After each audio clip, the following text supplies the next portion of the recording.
Police কমিশনারের পদ থেকে বিনীত গোয়েলের পদত্যাগের দাবিতে সোমবার লালবাজার অভিযানে নামেন জুনিয়র চিকিৎসকেরা।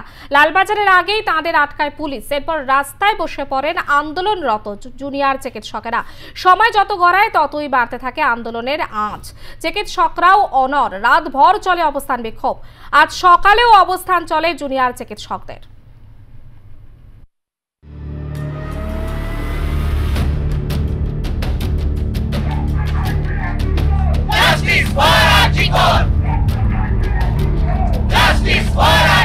সকাল থেকে যে আন্দোলন চলছে এই রাজপথে, সেই আন্দোলন এখনো চলছে। সেই ছবিটা একটু দেখাবো যে সারা রাত তারা বসে রয়েছেন। এই আন্দোলন এখনো পর্যন্ত চলছে।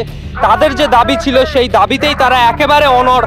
একদিকে যেরকম কলকাতা পুলিশের তরফ থেকে ব্যারিকেড করা রয়েছে, 9 ফুটের যে ছবিটা দেখানো হয়েছিল সেই ব্যারিকেড যেরকম একদিকে রয়েছে, আর এই পারে তার ঠিক বিপরীতেই বউবাজারে ঠিক বিবি গাঙ্গুলি স্ট্রিটে এখনো পর্যন্ত ডাক্তারি পড়ুয়া যারা রয়েছেন তারা এখনো পর্যন্ত এই আন্দোলনে বসে রয়েছেন।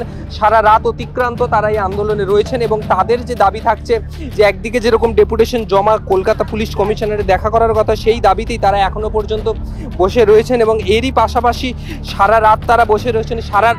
সারা রাত আপনারা বসে রয়েছেন, এখনো পর্যন্ত কি প্রতিক্রিয়া এসছে? এখনো পর্যন্ত তো কোনো প্রতিক্রিয়া আসেনি। বসে আছি, আমরা অপেক্ষায় বসে আছি, দেখা যাক কি জানানো হচ্ছে। কথা তো হয়েছে, কালকে রাতেও কথা হয়েছে, কি জানানো হচ্ছে? আপনি তো দেখতেই পাচ্ছেন, বসে আছি।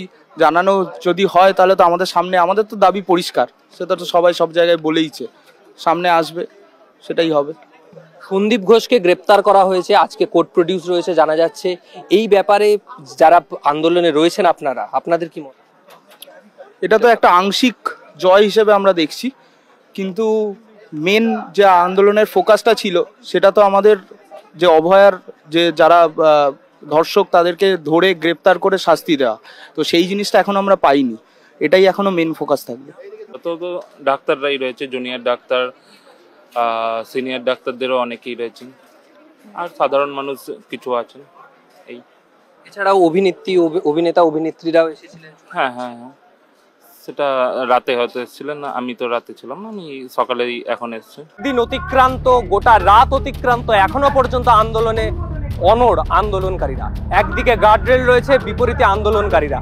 তাদের যে দাবি, যে অভয়া বা তিলোত্তমা যেটা বলা হচ্ছে, তাদের যে ধর্ষক, সেই ধর্ষকদের যতক্ষণ না পর্যন্ত শাস্তি হচ্ছে তারা এই আন্দোলন চালিয়ে যাবে। একদিকে সন্দীপ ঘোষকে গ্রেপ্তার করা হয়েছে, কিন্তু সেটা বলা যায় সাময়িক স্বস্তি তাদের জন্য, কারণ যে কাণ্ডে গ্রেপ্তার আর্থিক দুর্নীতি, সেটা কোনো ধর্ষণ মামলা বা এই সংক্রান্ত বিষয়ে তাকে গ্রেপ্তার করা হয়নি, তাই তারা মনে করছেন এটা একটা সাময়িক স্বস্তি। কিন্তু যতক্ষণ না পর্যন্ত আসল দোষীরা শাস্তি পাচ্ছে, তাদের যতক্ষণ না পর্যন্ত শাস্তি সুনিশ্চিত হচ্ছে, এই আন্দোলন যেই রাজপথেই থাকবে সেটা তারা বুঝিয়ে দিচ্ছেন।